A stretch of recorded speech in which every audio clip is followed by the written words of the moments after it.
रब से जब सूरज निकले सिंदूरी घन छाए, पवन के पग में नूपुर बाजे, मयूर मन मेरा गाए, मन मेरा गाए। ओम नमः शिवाय, ओम नमः शिवाय, ओम नमः शिवाय, ओम नमः शिवाय, ओम नमः शिवाय, ओम नमः शिवाय। पुष्प की माला थाल सजाऊं, गंगा जल भर कलश मिलाऊं, नौ ज्योति से दीप जलाऊं, चरणों में नित शीश झुकाऊं, भाव विभोर हो के भक्ति में रोम रोम रंग जाए, मन मेरा गाए। ओम नमः शिवाय, ओम नमः शिवाय, ओम नमः शिवाय, ओम नमः शिवाय, ओम नमः शिवाय, ओम नमः शिवाय।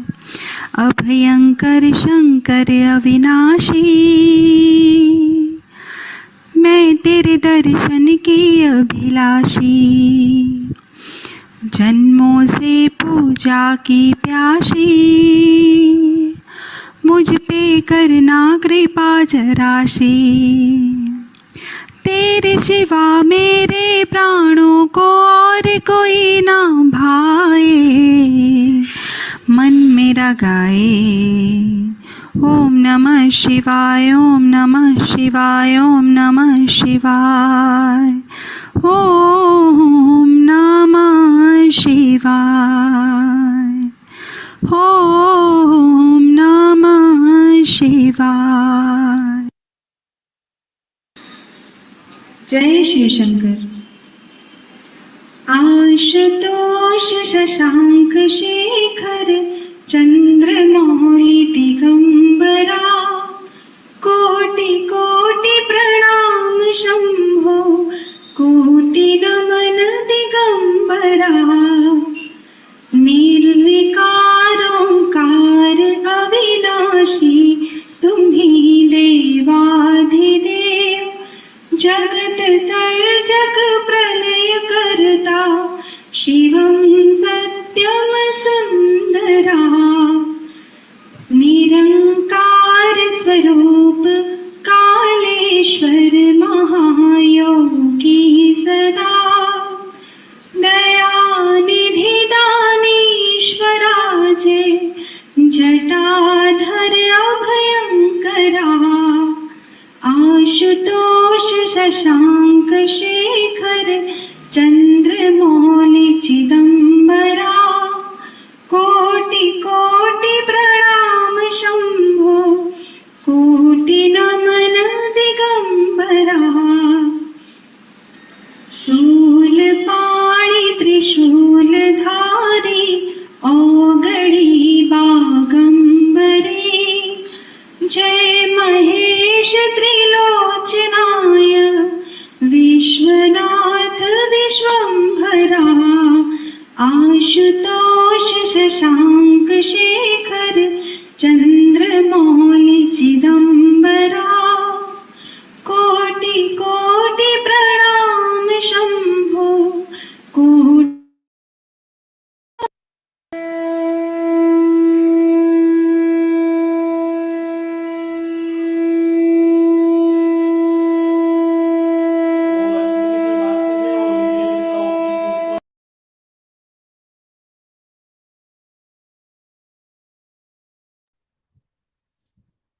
प्रार्थना करते हैं पहले।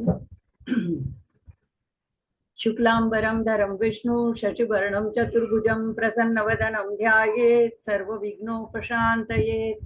सरस्वती नमस्तुभ्यं वरदे कामरूपिणी विद्यारंभं करिष्यामि सिद्धिर्भवतु मे सदा। गुरुर्ब्रह्मा गुरुर्विष्णु गुरुर्देवो महेश्वरा गुरुर्साक्षात् परब्रह्म तस्मै श्रीगुरवे नमः। ईश्वरो गुरुरात्मेति मूर्तिभेदविभागिने व्योमवद्व्याप्तदेहाय दक्षिणामूर्तये नमः। माँ को आह्वान करते हैं। अरुणां करुणातरङ्गिताक्षीं धृतपाशाङ्कुशपुष्पबाणचापाम् अणिमादिभिरावृतां मयूखैः अहमित्येव विभावये भवानी। आप सभी साधकों के हृदय में विराजमान भगवती श्री राजराजेश्वरी, श्री ललितांबिका, राजराजेश्वरी और महात्रिपुर सुंदरी के चरणों में कोटि कोटि प्रणाम, गुणों को वंदन। सभी को श्री मात्रे नमः। जय श्री कृष्ण। अब तक हमने मंत्र 132 से लेकर के 155 तक, यानी कि निराधारा से लेकर निरीश्वरा तक माँ के निर्गुण ब्रह्म रूप का वाग देवताओं ने जो हम वर्णन किया है उसके बारे में देखा। अब यहाँ से एक अलग विभाग शुरू होता है। तो यहाँ पे जो है मंत्र 156 से मंत्र 187 तक माँ का क्रियात्मक पहलू, सक्रिय पहलू, माँ का करुणामय रूप, माँ का अनुग्रह, माँ की शक्ति का वाग देवता हमें दर्शन कराते हैं। तो यहाँ पे एक अलग विभाग शुरू होता है और बहुत इंटरेस्टिंग है, जो ललिता सहस्त्रनाम की खास विशेषता मानी जाती है। ऐसा है, देखते हैं। हम पहले श्लोक को पढ़ते हैं। अभी हमारा चल रहा है 46वां 46 श्लोक चल रहा है। निष्कारणा निष्कलंका निरूपाधिर्निरीश्वरा नीरागारागमदनी निर्मदा मदनाशिनी। तो यहाँ पे हमने पहले चरण के जो 4 नाम है वो वहां तक हमने देख लिया है, और अब आज हम देखेंगे नीरागा से आगे। अब ये नीरागा बाकी सब में रस्व है, और यहाँ पे नी दीर्घ बताया है।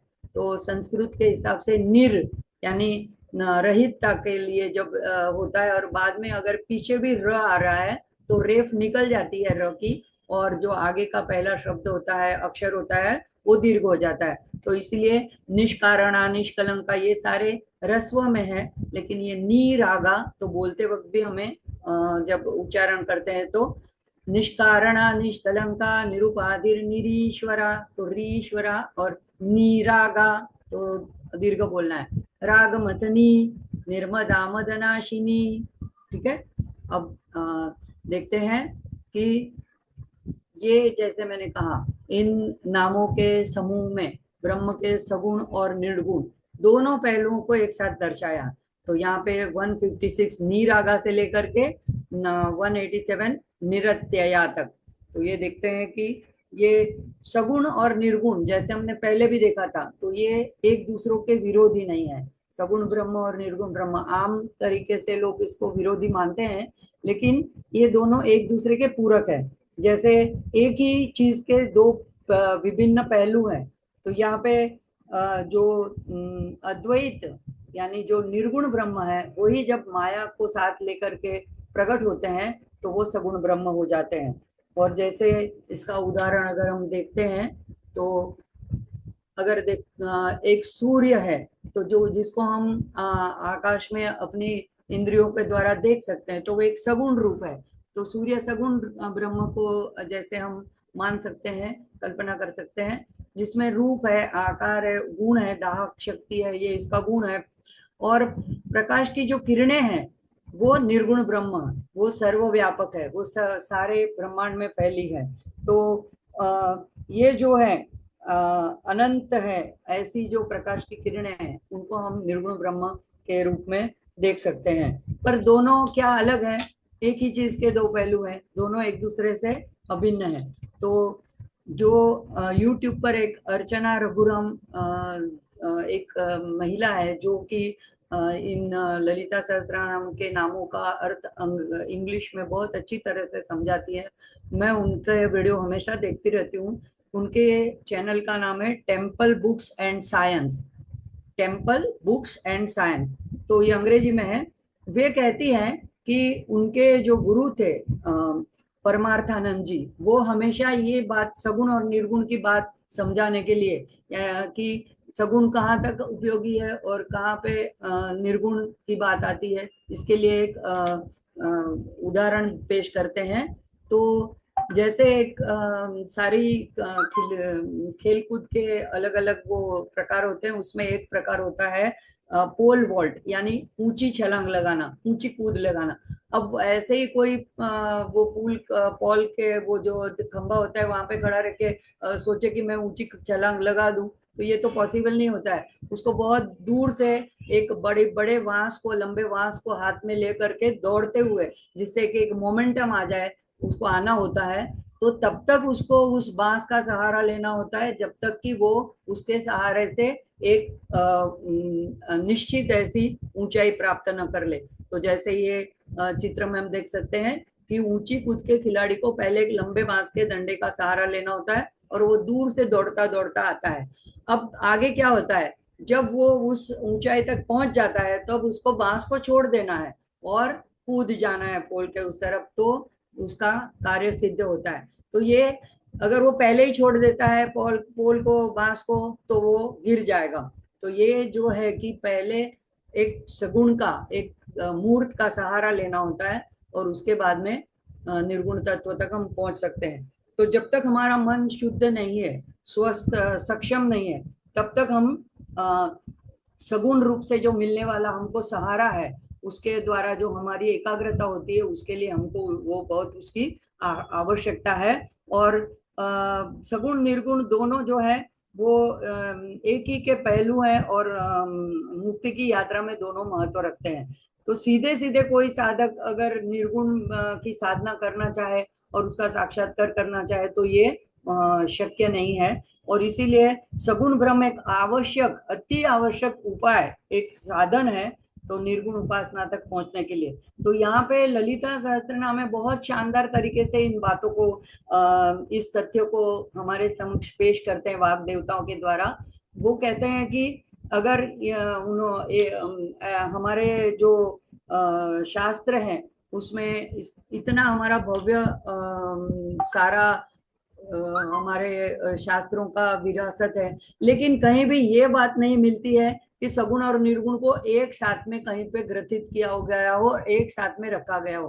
तो ये ललिता सहस्त्रनाम की विशेषता है। यहाँ पे क्या किया है कि दो दो नामों की जोड़ियां बनाई है। एक जो है निर्गुण तत्व जो माँ का स्वरूप बताता है, और दूसरा जो है नाम उसका पूरक है, कॉम्प्लीमेंट है। तो वो जो है माँ की सक्रिय शक्ति, डायनामिक शक्ति, माँ की अनुग्रह शक्ति, माँ की करुणामय शक्ति को दर्शाता है, जो कि जो गुण माँ में है, निर्गुण ब्रह्म में है, वो भक्त में भी वो ला देती है और जो विकार है उसको दूर कर देती है। तो इस विभाग में जो है मुख्य रूप से माँ की शक्ति को दर्शाया गया है। जो हमारा सच्चा आत्मस्वरूप हमें अगर अनुभव करना है तो उसमें माँ किस तरह से सहायकारी होती है, इसको दर्शाया गया। और जो उसमें बाधा उत्पन्न करने वाले जो विकार है, षड रिपु है, हमारे आंतरिक जो विकार है, दुश्मन है, उनको किस तरह से माँ दूर करती है, इसका यहाँ पे उत्कृष्ट वर्णन किया गया है। तो अब ये हम देखेंगे कि किस तरह से जोड़ियां बनाई गई है यहाँ पे इस विभाग में।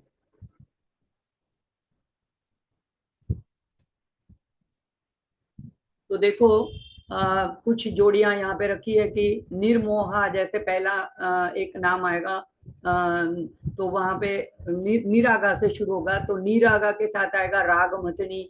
फिर निर्मदा आएगा तो आएगा मदनाशिनी। तो निरागा जिसमें राग नहीं है, जो राग रहित है, वो हमारे अंदर के राग को दूर करती है, भक्त के अंदर के राग को दूर करती है। जो जिसको खुद को मद या अभिमान या गर्व नहीं है, वो हमारे अंदर के मद को नाश करती है। जिसको जो खुद मोह में या अज्ञान में भ्रमित नहीं है, वो हमारे मोह का नाश करने वाली है। तो इस तरह से निर्गुण ब्रह्म और सगुण शक्ति की जोड़ी जोड़ी के रूप में यहाँ पे नाम दर्शाए गए हैं। तो इसमें अब पहला नाम हम देखते हैं पहला मंत्र आज का जो है नीरागा। तो यहाँ पे इन्होंने स्पेलिंग मिस्टेक करी है, जहां से मैंने ये चित्र लिया है नी दीर्घ आएगा। तो यहाँ पे ये माँ का ऐसा एक शांत ऐसा स्वरूप बताते हैं। तो इसका सामान्य अर्थ देखते हैं। पहला अर्थ आता है निर्गतम राग। राग इसको कहते हैं कि कामना इच्छा, इसको राग कहते हैं, या आसक्ति को भी कहते हैं। यस्य सह यानी जो, वह जो, यानी माँ के बारे में इच्छा वासना आसक्ति से मुक्त है, रहित है। अब दूसरे जो नाम है, दूसरे जो अर्थ हैं उसको भी हम बाद में देखेंगे, अभी सिर्फ पढ़ लेते हैं। नीरम जलम, नीर यानी जलम, अगर इस तरह से इसका संधि विच्छेद किया जाए, अगह यानी पर्वत, तो तद तद उभय रूपा, यानी जो जल और पर्वत दोनों रूप धारण करती है, यानी एक चल है एक अचल है, एक स्थिर है एक क्रियात्मक गत्यात्मक है। और नीरागा यानी राग और द्वेष जुड़े हुए हैं, तो वह जिन्हें किसी से राग भी नहीं है किसी से द्वेष भी नहीं है, यानी जिनमें ऐसा समत्व का भाव है। तो यहाँ पे ललिता सहस्त्र नाम की ये एक विशेषता हम देखते हैं कि यहाँ पे एक निर्गुण नाम के साथ साथ उसकी जोड़ी में सगुण रूप से उनकी शक्ति का भी दर्शन कराया गया है।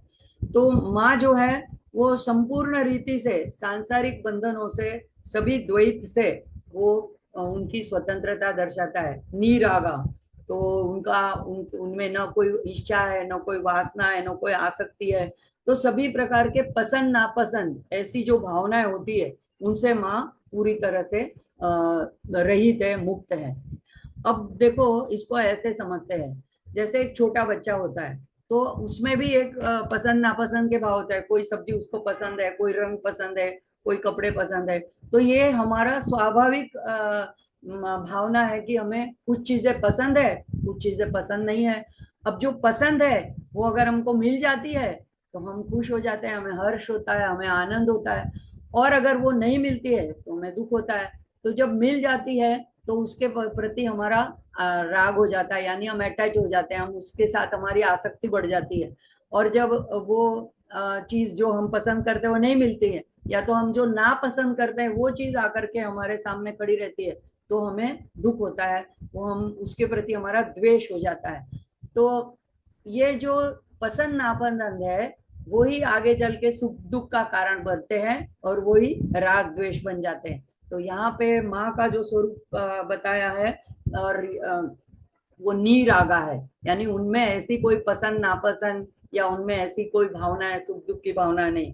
तो हमें लगता है जब जीवन में कुछ अधूरापन है और ऐसा लगता है कि ये चीज मिल जाएगी ना तो हमारा जीवन सुखी हो जाएगा, पूर्ण हो जाएगा। जैसे किसी को जॉब नहीं लगी या अच्छी जॉब चाहिए, या किसी की शादी नहीं हो रही तो उसे लगेगा ऐसा अच्छा अगर मुझे पार्टनर मिल जाएगा तो मेरी जिंदगी संवर जाएगी। तो जब तक हमको ये ऐसी कमी लगती है जीवन में, तब तक हमारे मन में इच्छाएं पैदा होती रहती है, और यही इच्छाएं आगे चल के आसक्ति का रूप धारण करती है, और यही हमारे राग द्वेष का कारण बनती है, आगे चल के यही बंधन का कारण बनती है।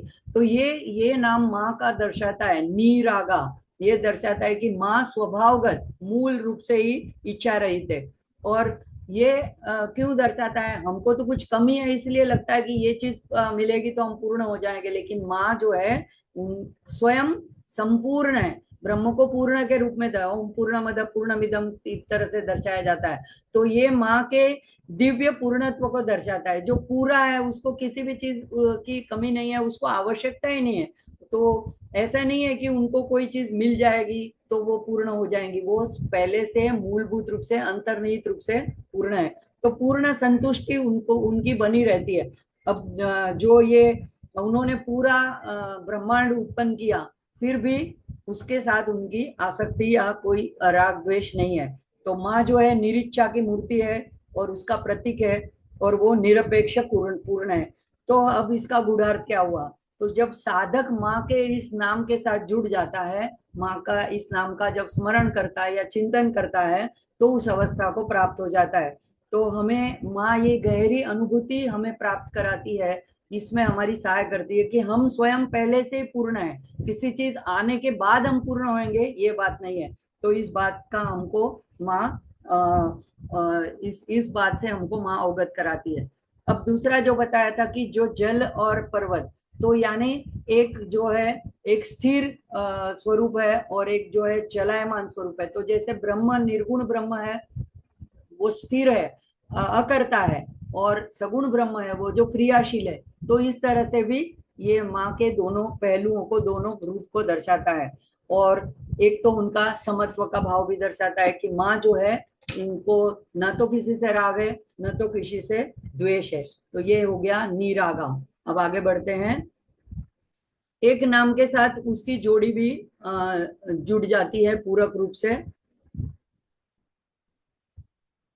तो इसके बाद का नाम आता है राग मथनी। अब राग मथनी यानी जो हमारे अंदर जो ये विकार है, ये जो आसक्ति है, जो बंधन है, उस बंधन को माँ सक्रिय रूप से करुणामय होकर के तोड़ देती है। तो इस तरह से चित्र में दर्शाया गया है। तो राग मथनी ये दो शब्दों से बना है, राग और मथनी। तो वह जो अपने साधक के मन से सारे राग द्वेष इच्छा आसक्ति को मथ करके, जैसे अगर हम दही को मथन मंथन करते हैं, मथते हैं, तो अंदर से मक्खन बाहर आ जाता है, जो पहले नहीं दिखता है, छुपा हुआ रहता है। तो इसी तरह से यहाँ पे हमारे अंदर, मन के अंदर जो डीप रूटेड राग और द्वेष है, विकार है, उसको माँ जो है मथन करके, मथनी बन करके बाहर निकाल देती है। सो साधक साधक को शुद्ध चेतना के उच्च स्तर पर ले जाने वाली माँ की भूमिका यहाँ पे दर्शाया गया है। तो एक तो दही का उदाहरण तो सबको पता है। दूसरा है समुद्र मंथन, मुझे याद है मथनी के नाम से। तो देखो, जब समुद्र मंथन हुआ था, तो सबसे पहले क्या निकला था? हलाहल विष निकला था। ऐसे ही जब माँ हमको, हमारे मन को मथने को शुरू करती है, तो कोई कठिन प्रसंग भी आ जाते हैं, कोई हमको परीक्षा भी ले लेती है, लेकिन हमारे उन विकारों को दूर करने के लिए वो प्रसंग, वो घटनाएं, वो परिस्थिति आती है।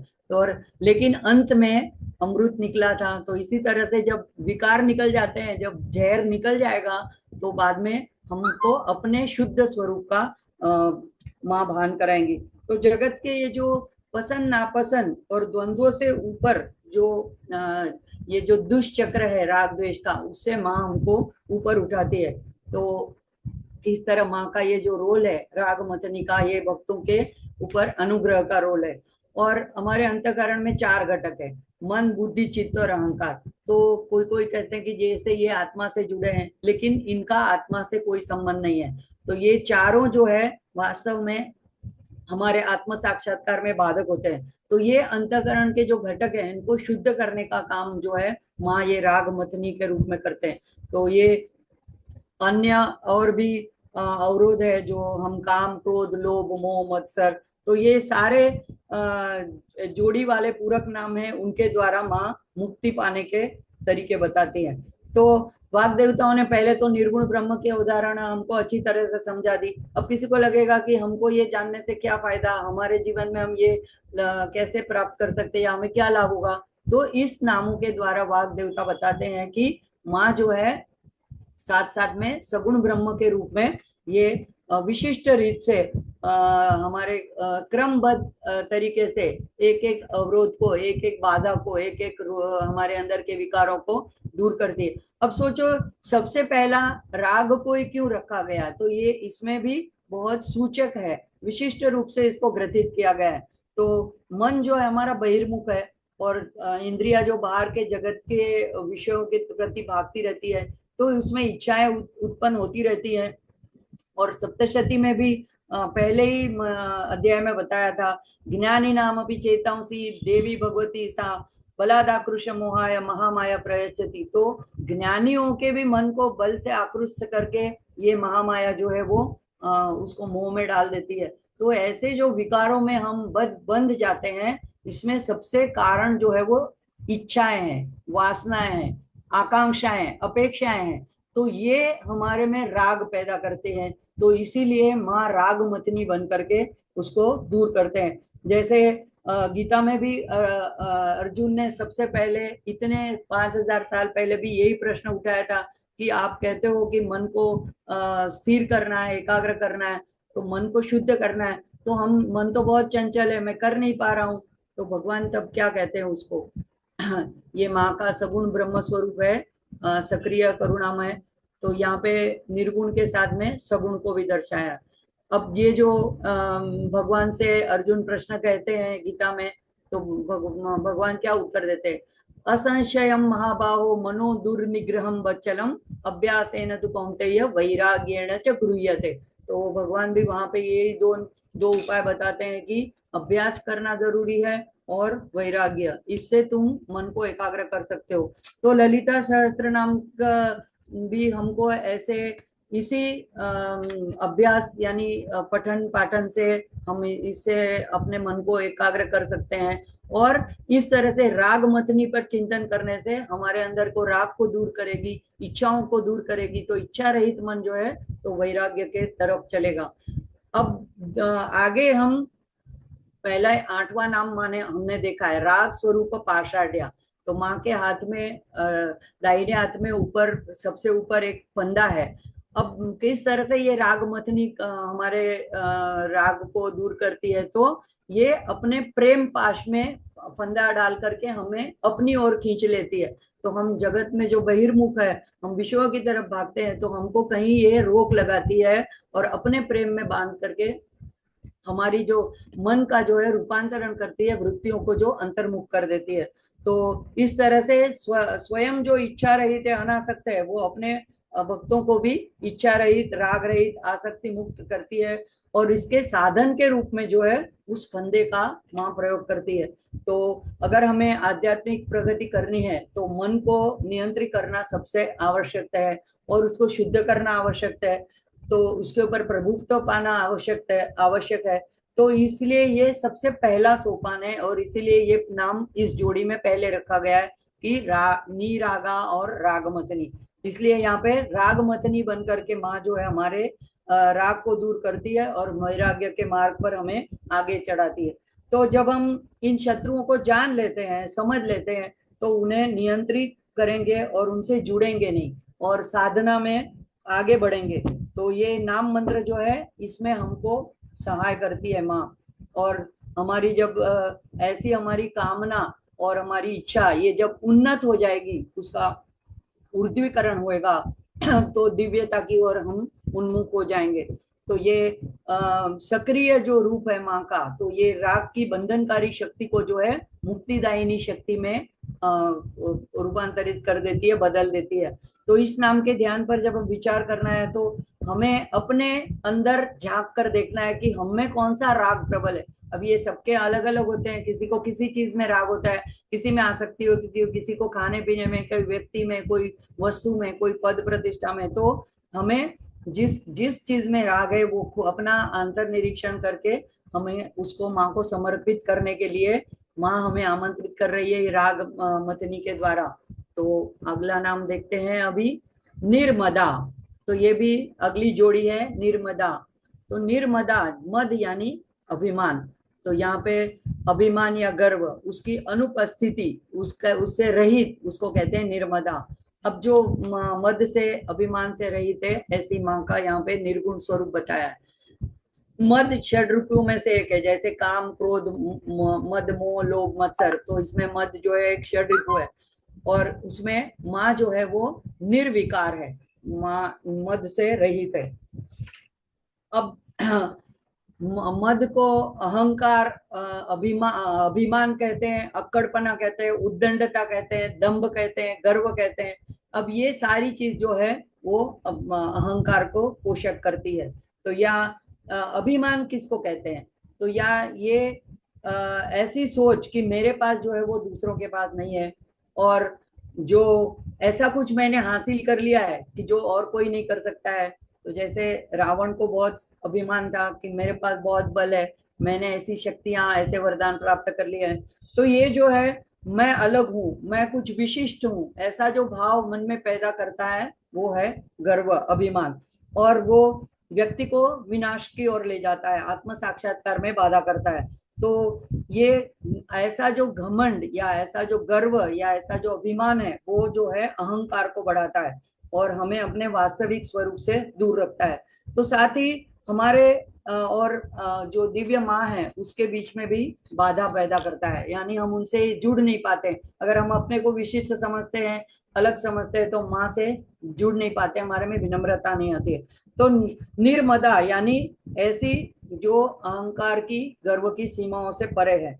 तो उनको ना ही कुछ हासिल करना है, ना ही कुछ साबित करना है, ना ही कुछ अपने को विशिष्ट साबित करना है। तो वो अंतर्निहित रूप से निर्मदा है। तो पहले से ही वो असीम और सर्वोच्च है। तो ये नाम हमें अपनी गर्वपूर्ण उद्दंडता को छोड़ने को, और अपने अपने अंदर आध्यात्मिक मार्ग में आगे बढ़ने के लिए जो विनम्रता चाहिए, जो समर्पण चाहिए, उसको विकसित करने के लिए प्रेरित करता है। तो यह जब हम अपने आसपास की दिव्यता को देखते हैं, या अपने अंदर जो इतनी सारी सिस्टम भगवान ने बनाई है, वो जो अपने आप चल रही है, अपनी सांस अपने आप चल रही है। अगर बाहर देखते हैं तो पूरे ब्रह्मांड में सारी गतिविधियां जो अपने आप दिन रात ऋतुएं होती रहती हैं, ये सब जब हम देखेंगे तो हमें अपना व्यक्तिगत जो स्वाभाविक जो हमारा घमंड है वो स्वाभाविक रूप से विलीन होने लगता है। अगर हम आकाश गंगा की ओर देखते हैं और उसके अंदर करोड़ों सूर्यमालाओं को देखते हैं, तो उसमें हमारा स्थान कहाँ है, हमारी पृथ्वी कहाँ है, उसके अंदर हमारा देश, हमारा राज्य, हमारा घर, उसके अंदर हम एक, और हमारा एक छोटा सा गर्व भरा हमारा मन। तो ये इसीलिए ये जब इस तरह से हम भव्यता को, दिव्यता को देखते हैं, तो अपना अभिमान जो है वो धीरे धीरे श्रिंक होने लगता है, संकुचित होने लगता है। तो ये माँ की, देवी की सर्वोच्च ऐसी अवस्था को दर्शाता है जहाँ कोई अहंकार नहीं है, जहाँ कोई मैं का भाव नहीं है। तो यानी जिसमें मद का नाश करने वाली ऐसी शक्ति है, उसको कहते हैं नर्मदा, निर्मदा। अब मदनाशिनी, तो साथ में इसके जोड़ी में नाम आता है मंत्र 159, मदनाशिनी। ये माँ की सक्रिय शक्ति है, सगुण शक्ति है। तो ये मदनाशिनी, पहला इसका अर्थ होता है जो अपने साधकों के अभिमान को नष्ट करती है। यानी जब भी हमारे में कोई ऐसा अभिमान आ जाए कि हाँ ये मैं कर सकती हूँ, ये मैंने अपने बलबूते पे किया है, तो तुरंत ऐसी कोई घटना बनती है, तो हमें पता चलता है कि नहीं, कोई एक हायर शक्ति है, कोई ब्रह्मांड की कोई शक्ति है, कोई ईश्वरीय शक्ति है जो मुझे ये कार्य करने के लिए बल दे रही है। तो मदन और आशिनी, अगर इस तरह से इसका संधि विग्रह करेंगे, तो मदन यानी काम, इच्छा, संकल्प, और आशिनी यानी निगलना, खा जाना। तो जो भक्तों की इच्छा को, संकल्प को खा जाती है, तो यानी माँ की इच्छा सर्वोपरि है, तो ये भक्तों को इच्छा रहित करती है। मदन का एक अर्थ पागलपन भी होता है। तो वह जो भक्तों के मन में उत्पन्न होने वाले विभिन्न मानसिक रोगों को है, उनको भी उखाड़ करके फेंक देती है। तो ये अब मद मद किस किस प्रकार के हो सकते हैं, देखो। मद के भी कई प्रकार होते हैं। अब ये एक है तो आंतरिक शत्रु एक मद जैसे लेकिन संपत्ति और धन का मद हो सकता है लोगों को कि मैं इतना धनवान हूँ।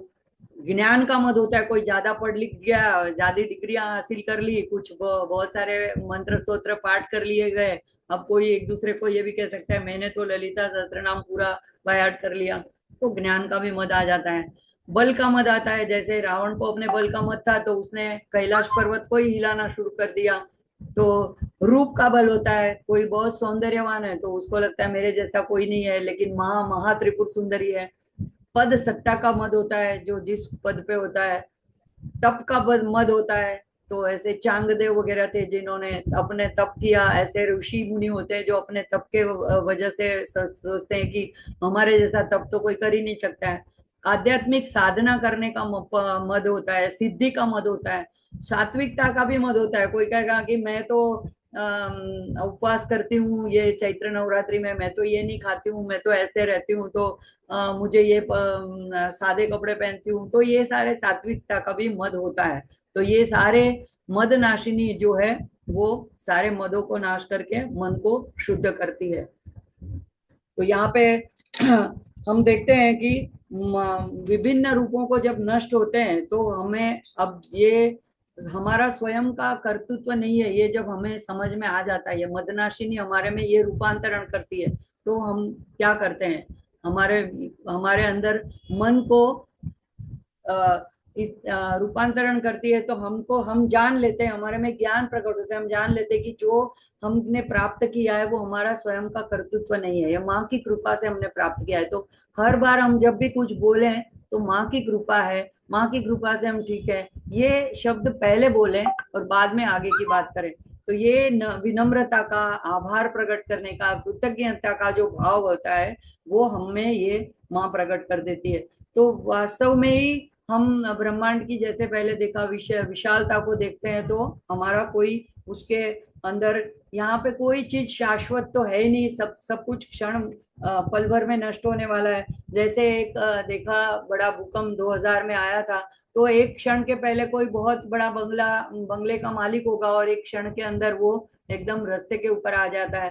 तो किस चीज का अभिमान करने हैं? कभी हमको लगता है कि हम हमारा शरीर स्वस्थ है, अचानक कोई रोग उद्भव हो जाता है, अचानक कोई बीमारी आ जाती है, जैसे कोरोना आ गया था, ऐसे सामूहिक कोई रोग आ जाता है, तो तुरंत हमारा ये जो मद होता है अपने बल के बारे में, अपने स्वास्थ्य के बारे में, अपने पैसे के बारे में, वो कोई इतनी शाश्वत वस्तु नहीं है, तो टिकता नहीं है। तो साधना क्या है? स्मरण हमें रखना है हमेशा कि माँ के प्रति हमें समर्पित होना है, आभार व्यक्त करना है, जो कुछ हमें माँ से मिला है वो हम विनम्र होके अगर वो उसके बारे में हम आभार प्रकट करते हैं, तो धीरे धीरे हमारा मद कम होने लगता है, हमारा गर्व कम होने लगता है। तो ये जो है जब हम मुक्तिदायक ज्ञान हमारे अंदर ये प्रकट होता है जब हमारे में विनम्रता आती है। तो शास्त्रों में भी इसीलिए बड़ों के पैर छूने का या प्रपन्न होने का ये जो विधान किया है वो इसीलिए कि विनम्रता आती है हमारे में, हम जब झुकते हैं तो हमारे में विनम्रता आती है। तो नहीं तो हम में क्या होता है, हम तुरंत कहते हैं ये काम तो मैं चुटकी में कर देती हूँ, यानी क्या है, दूसरे नहीं कर पाते, मैं तो कर देती हूँ, मैं तो इतना बढ़िया खाना बनाती हूँ, मेरे जैसा कोई बनाता ही नहीं। तो ये सारी छोटी छोटी बातें होती है जो हमें पता ही नहीं चलता कि इसमें भी हमारा अभिमान, हमारा गर्व छुपा हुआ है।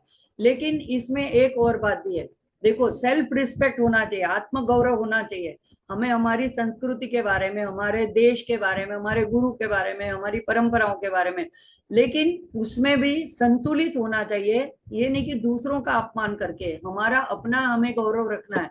तो ये भी दोनों के बीच में बहुत ही पतली सीमा रेखा है।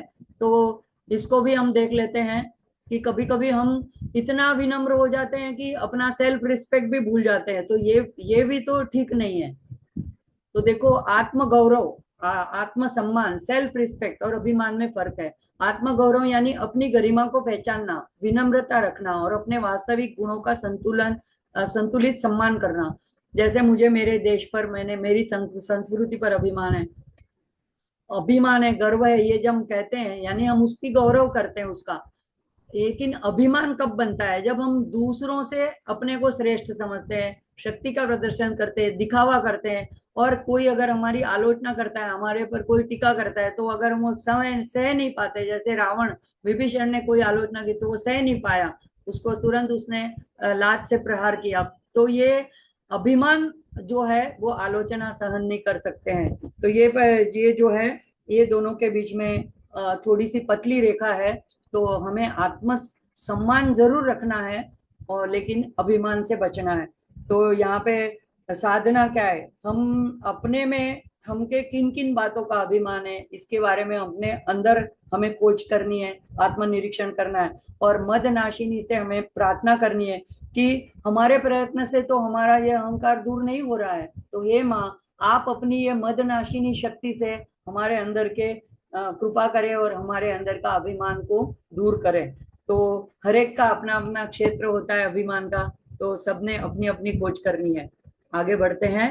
अब 47वां श्लोक है, निश्चिंता निरहंकारा निर्मोहा मोहनाशिनी निर्ममा ममता हंत्री निष्पापा पापनाशिनी। तो पहला चरण है, उसमें भी 4 नाम है और मंत्र स्वरूप, और दूसरे चरण में भी 4 है। तो निश्चिंता, अब इसके बारे में देखते हैं। निश्चिंता, तो यहाँ पे कौन निश्चिंत रह सकता है? जो हमेशा शांत स्वरूप है, जिसको किसी चीज की फिक्र नहीं है, जो स्वतंत्र है। तो यहाँ पे ऐसा माँ का एक शांत स्वरूप दर्शाया गया है। निश्चिंता। तो निश्चिंता, अब चिंता किसको कहते हैं? तो अलग अलग लोगों के लिए अलग अलग इसकी व्याख्या हो सकती है। अलग अलग वस्तु की चिंता करते हैं लोग। तो पहला तो ये होता है कि अतीत के दुखदायी प्रसंगों के कारण प्रसंगों का स्मरण आता है। तो आगे क्या होगा, अगर पहले कोई कटु अनुभव हुआ है तो उसके बारे में चिंता करने लगते हैं लोग। फिर भविष्य के बारे में उत्कंठा या व्याकुलता। तो जैसे अभी पूरे विश्व में ये जो युद्ध का प्रसंग चल रहा है, तो जिन जिन देशों के ऊपर ये दुबई, सऊदी अरेबिया वगैरह, इन देशों के ऊपर ये अटैक जो हो रहे हैं, तो यहाँ के लोगों के मन में हमेशा ये भविष्य के बारे में इतनी उत्कंठा या व्याकुलता होनी स्वाभाविक है। तो ये सारी चिंताएं हमें भविष्य के बारे में होती है। इससे क्या होता है, अनावश्यक विचार मन में आते रहते हैं। हमेशा बुरे ही चिंता यानी सब बुरे ही विचार। कोई बाहर गया और बहुत देर देर हुई नहीं लौटा है, तो भी पहले बुरे ख्याल आते हैं, एक्सीडेंट तो नहीं हुआ होगा, कहीं ये तो नहीं हुआ होगा। तो चिंता का मूल कारण है मोह। हमको जिससे मोह होता है, आसक्ति होती है, उसी के बारे में हम चिंता करते हैं। जिससे हमारा कोई लगाव नहीं है, उसके बारे में हमें चिंता ही नहीं होती है। जैसे अगर हमारे देश में अभी हम शांति से बैठे हैं, तो दूसरे देशों में जो भी हो रहा है तो हम अपना खाते खाके पी के मस्त रहते हैं। तो ये जो है मोह जो है, उसके कारण चिंता होती है। तो निश्चिंता यानी वह जो चिंता मुक्त है। ऐसे चिंता के बारे में ये भी कहा जाता है कि चिंता दहति निर्जीवम, चिता दहति निर्जीवम, चिंता दहति जीवितम। तो चिता यानी आग जो है, चिता की आग वो तो है, निर्जीव शरीर को जला के भस्म करती है। लेकिन चिंता, अगर एक सिर्फ अनुस्वार का फर्क पड़ जाता है, तो चिंता जो है वो जीते जी मनुष्य को अंदर से खोखला कर देती है। उसका उसको शरीर का नाश कर देती है, उसके जीवित जीवन का नाश कर देती है। तो यहाँ पे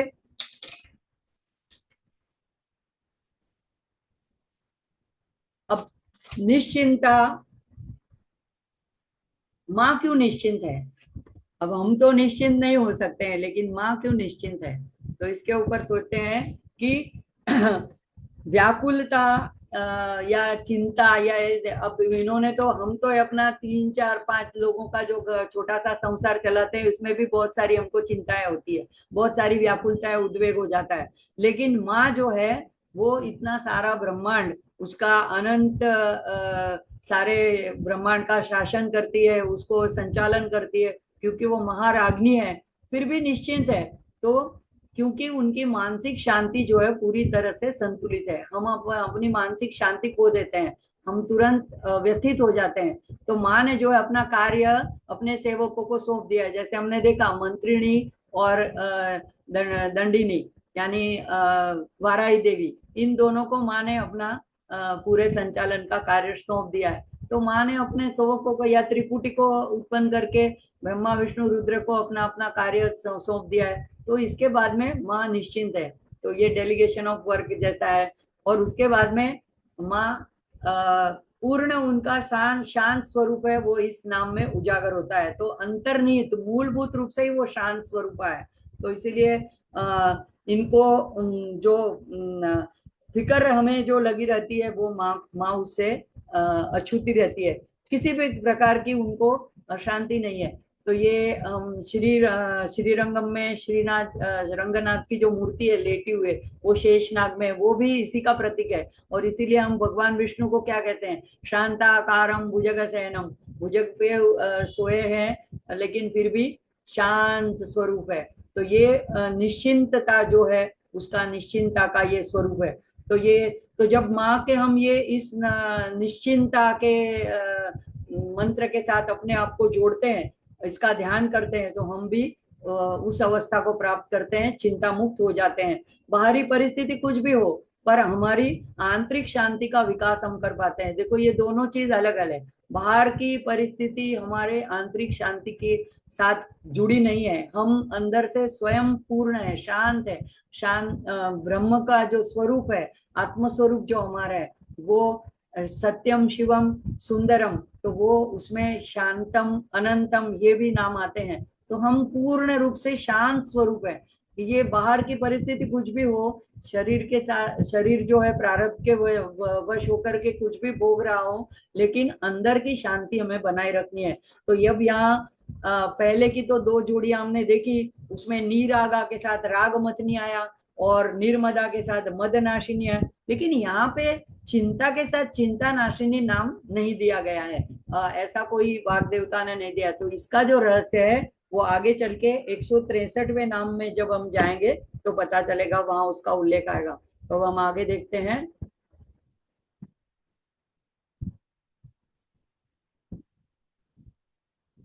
अब आता है दूसरा नाम निरहंकारा, अहंकार रहित। तो यहाँ पे इसका सामान्य अर्थ देखते हैं, निर्रहित अहंकारा। इसको इस तरह से भी अलग कर सकते हैं, अहम और कारा। ऐसे आता नहीं है, हम अपना समझने के लिए इस तरह से इसको तोड़ के देख सकते हैं। तो अहम यानी मैं, और कारा यानी करना या प्रदर्शन करना। तो वह जो अहंकार से, मैं पने से रहित है। अहंकार क्या करता है, अपने आप को बड़ा हुआ दिखाता है, बड़ा हुआ श्रेष्ठ बताता है, अपना कुछ दिखावा करके प्रदर्शन करता है। लेकिन माँ जो है निरअहंकारा। तो यहाँ पे अहंकार के भी तीन प्रकार बताए गए हैं शास्त्र में, वैकारिक, तेजस और भूतादिक। तो ये क्रमशः सत्व, रजस और तमोगुण से जुड़े हैं। तो माँ जो है वो निर्गुणा है, हमने आगे एक नाम देखा था। तो तीनों गुणों से रहित है, इसलिए ये सारे जो तीन प्रकार के अहंकार है वो माँ को नहीं छूते हैं। तो यहाँ पे माँ का एक और निर्गुण ब्रह्म का स्वरूप निरहंकारा के रूप में बताया। और शिव पुराण में कोटि रुद्र संहिता में भगवान विष्णु ने भगवान शिव जी के 1000 नामों का वर्णन किया है, वहां पे भी एक नाम आता है निरहंकार। तो यहाँ पे निरहंकारा यही बताता है कि ये शिव शक्ति एक रूपिणी है, ब्रह्म स्वरूपिणी है। तो ये ब्रह्म को उल्लेख ब्रह्म को ये दर्शाता है। तो ये सर्वोच्च शक्ति है, पराशक्ति है, और अहंकार जैसी जो मानवीय भावना है उससे वो परे हैं। अब हमको क्यों वाग देवता ये ऐसे नामों से माँ को संबोधित करके बताते हैं? तो ये जो विकार है, ये जो आंतरिक शत्रु है, वो हमारे अंदर है, माँ में नहीं है। इसलिए माँ को नहीं तो माँ को ये निरहंकारा बताने की उनको आवश्यकता नहीं है। ये हमारी समझ में आए इसलिए इस नाम से दर्शाते हैं, और उस विकार को हमें दूर करना है। तो ये अहंकार जो है, मैंपना का भाव, ये जो है वो बहुत विशिष्ट इसको माना जाता है। ये अहंकार सबसे आखिरी में हम शास्त्र में कहा है कि छूटता है। हम किसी पसंद नापसंद राग द्वेष इससे तो हम ऊपर उठ जाएंगे, लेकिन अहंकार जो है सबसे आखिरी में छूटता है। तो ये संपूर्ण योग शास्त्र में इसको बहुत महत्वपूर्ण ऐसे नाम तत्व माना जाता है अहंकार को। तो ये माँ जो है निरहंकारा है। ये अहंकार की जड़ हमारे तीनों अवस्था में, जागृत, सुषुप्ति, स्वप्न में इतनी फैली हुई है कि हम उसको, उससे छूटना बहुत दुष्कर है हमारे लिए। तो ये व्यक्तिगत चेतना जो है उसका इतना हमें विस्तार करना है, यानी हमारा जो स्मॉल ईगो है, हमारा जो स्वयं का छोटा सा अहंकार है, उसको हमें इतना विस्तृत करना है कि पूरे ब्रह्मांड को आवृत कर लेना है, यानी वसुदैव कुटुंबकम, सबको अपना लेना है। तो सर्वात्म भाव आ जाता है। यही अहंकार को दूर करने का तरीका है। तो साधना क्या है? हम जो ये इस नाम पर ध्यान करते हैं, तो या ऐसा जो माँ का असीम अहंकार मुक्त अवस्था है उसकी हम माँ से आकांक्षा करते हैं। और अहंकारी व्यक्ति क्या करता है, तो अपने को वो सर्वश्रेष्ठ मानता है, ईश्वर मानता है। उसमें एक झूठा मैं होता है। तो जैसे हिरण्यकशिपु था, तो वो अपने को ही ईश्वर मानता था। तो अपने को शरीर मानने से या मन, इंद्रिय, बुद्धि यानी देहात्म भाव से जानने से ये अहंकार पैदा होता है। तो ये बंधन और पतन का कारण होता है। और ये अहम ज्ञान, ये अहंकार से छूटने के लिए तो देवी को हमें समर्पित होना है। तो यहाँ पे ये निरहंकारा हमें ये होता है। तो अहंकार के तीन प्रकार अगर हम रामायण की दृष्टि से देखें, तो सात्विक अहंकार का जो प्रतिनिधित्व करता है वो विभीषण है, राजसिक अहंकार का रावण है, और तामसिक अहंकार का कुंभकर्ण है। और इन तीनों से अलग जो निरहंकारा है वो श्री राम है, जो कि सगुण ब्रह्म मूर्ति है। तो इस प्रकार से हम देख सकते हैं। अब आगे का नाम आता है निर्मोहा। तो मोह यानी भ्रम, यानी मूढ़ता, व्याकुलता, उलझन, अज्ञान का आवरण।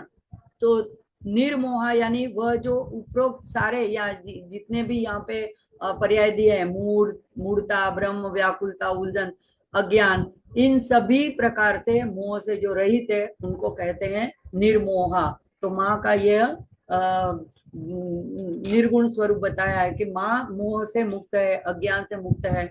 अब ये निर्मोहा, तो मोह जो है ये षड रूप में से एक मानसिक हमारा आंतरिक शत्रु है। काम, क्रोध, लोभ, मोह, मद, मत्सर, तो इसमें से मोहा। अब ये मोह से बड़े बड़े ज्ञानी लोग भी ग्रस्त हो जाते हैं, जैसे अर्जुन भी गीता में बताया था मोहग्रस्त हो गया था। तो उसने भी अपने को कहा था कि मैं दूसरे अध्याय में कि मैं धर्म सम्मूढ़ चेता हुआ हो गया हूँ, यानी कि धर्म के बारे में मेरी मति, मेरा चित्त जो है वो मूढ़ हो गया है। तो ये अज्ञान का कारण था उसका। और भगवान जब उसको गीता का उपदेश देते हैं तो 18वें अध्याय में आखिर में क्या कहता है, 73 नंबर के श्लोक में, हे प्रभु, मैं आपकी कृपा से अब मेरा मोह नष्ट हुआ, नष्टो मोह स्मृतिर लब्धा। तो मोह को अगर जाना है, दूर करना है, तो वहां पे भी वो कहता है आपकी, भगवान की कृपा से। तो हम भी माँ की कृपा से इस मोह से छूट सकते हैं। तो यहाँ पे वो कहता है कि मुझे मेरी स्मृति वापस प्राप्त हुई। तो कौन सी स्मृति, कि मेरा संशय चला गया, अर्जुन कहता है। तो यानी अपने स्वभाव के बारे में, अपने स्वरूप के बारे में, कि जो मैं जो भूल गया था कि मैं कौन हूँ, वो मुझे ज्ञान प्राप्त हुआ। तो ये ज्ञान प्राप्त करने के लिए, ज्ञान जो है वही एक कारण है कि मोह को दूर कर सकता है। भगवान इसीलिए मोह दूर करने के लिए अर्जुन को गीता का उपदेश देते हैं। तो ये जो है यहाँ पे अज्ञान के कारण एक आवरण, एक यवनिका, एक पर्दा आ जाता है हमारे, हम ज्ञान स्वरूप है लेकिन उसके ऊपर एक ऐसा आवरण आ जाता है मोह के कारण। तो जिससे सत्य जो वस्तु है वो हमें सत्य के रूप में नहीं दिखाई देती है, हम उल्टा देखते हैं। यानी कि जो वास्तविक नहीं है उसको हम वास्तविक समझते हैं। यानी जो मृग मृग मरीचिका कहते हैं, यानी जब मरुभूमि में, रण प्रदेश में जब सूर्य की किरणें पड़ती है दोपहर के टाइम में, तो ऐसा आभास होता है कि वहां पे जैसे जल है। तो मृग मरीचिका इसीलिए कहा जाता है कि मृग जो है वो प्यासा है और पानी की आस में वो आगे आगे दौड़ लगाता है। जैसे जैसे वो आगे बढ़ता है वो मृग मरीचिका, यानी वो पानी का जो उसको आभास हो रहा है, भ्रम हो रहा है, वो और भी आगे आगे बढ़ता है। इस तरह से वो भटकते भटकते आखिर में प्यासा ही दम तोड़ देता है। तो हम भी इससे कोई अलग नहीं है। जीवन की जो ऐसी चीजें हैं, विषय वस्तुएं हैं, उस वो मृग मरीचिका जैसी है। हमें लगता है कि ये मिल जाएगी तो हमारी प्यास बुझ जाएगी, ये मिल जाएगी तो हम तृप्त हो जाएंगे। उसके पीछे हम जीवन भर दौड़ते रहते हैं और आखिर में हमारा जीवन पूरा हो जाता है, हम फिर से यही जन्म मृत्यु के चक्कर में पड़े रहते हैं। तो मोह के कारण हमें जो जगत की वस्तुएं हैं, जो क्षण भंगुर है, जो बिना अपरिवर्तनशील है, वो हमें लगता है कि वो शाश्वत है और वो हमें सत्य मालूम पड़ती है। तो उसकी जाल में फंस के हम दुख पाते हैं। तो मोह जो है हमें अनित्य से बांधता है, वो नाशवंत और परिवर्तनशील से बांधता है, तो ब्रह्म की प्राप्ति में बाधा पैदा करता है। तो आध्यात्मिक मुक्ति और माँ से ऐक्य पाने के लिए हमें मोह पर विजय पाना होगा। और निर्मोहा, तो ये माँ का नाम जो है, इसके ऊपर जब हम ध्यान करते हैं तो अंतर्निहित रूप से जो माँ जो है ब्रह्म रहित है, अज्ञान रहित है, पूर्ण ज्ञान स्वरूप है, परम वास्तविकता है, तो वही हमें भी माँ प्राप्त कराती है। तो इसके आगे का नाम देखते हैं,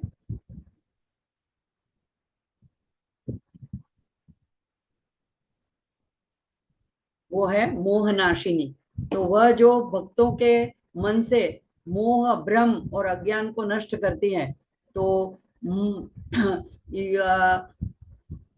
जो मोह है वो अहंकार को जन्म देता है।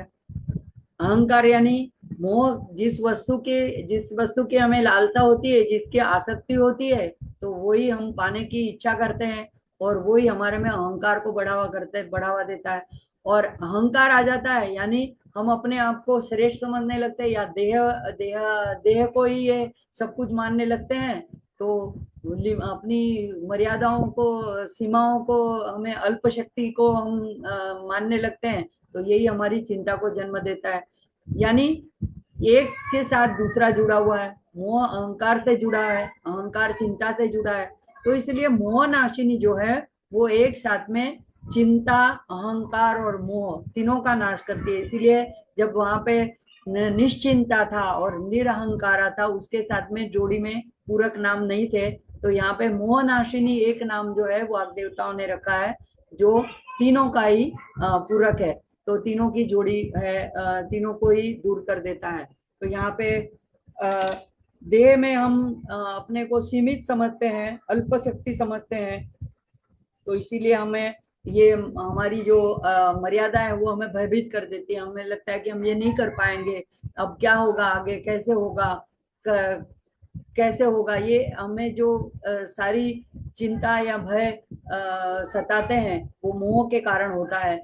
और ये मोह नाशिनी जो है, इसके ऊपर जब हम ध्यान करते हैं, इसका जब हम चिंतन करते हैं, तो हमारे अंदर के मोह को वो अपनी सक्रिय कृपा करुणामय शक्ति से, अपनी अनुग्रह से ये हमको मोह से बाहर निकाल लेती है।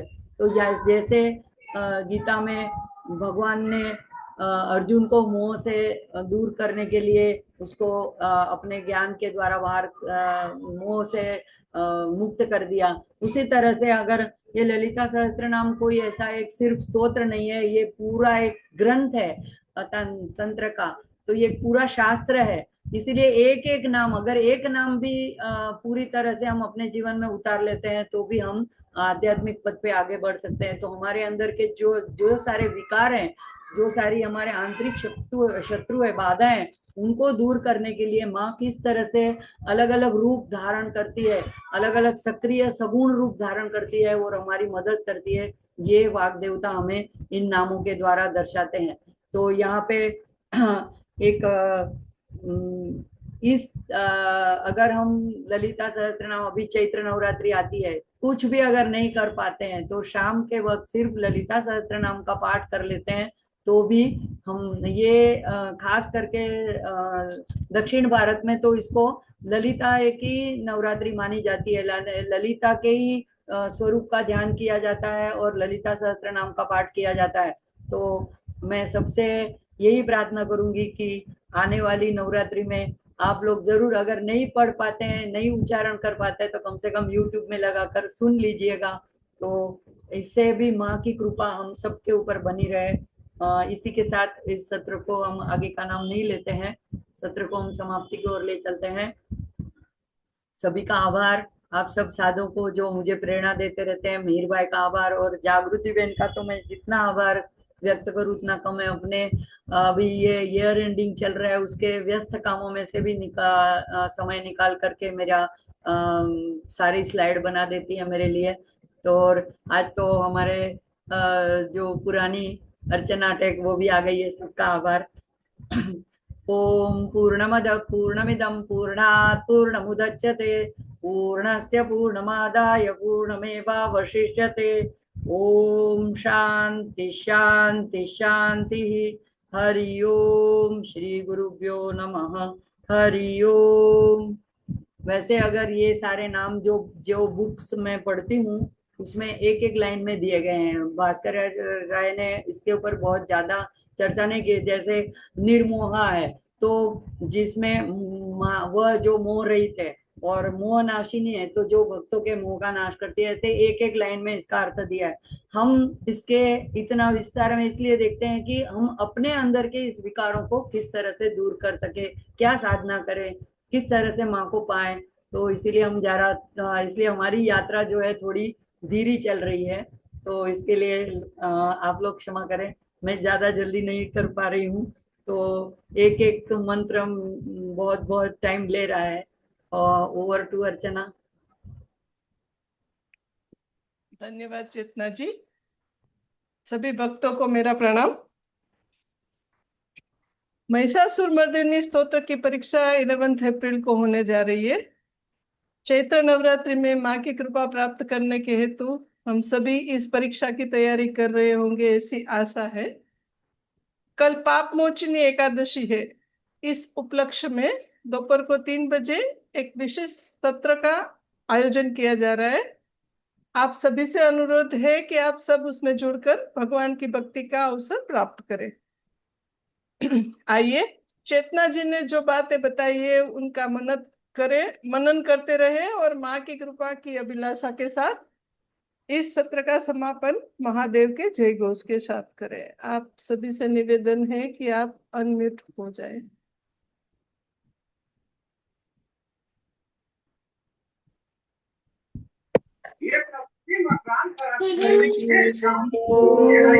ओम नमः पार्वती पतये हर हर महादेव।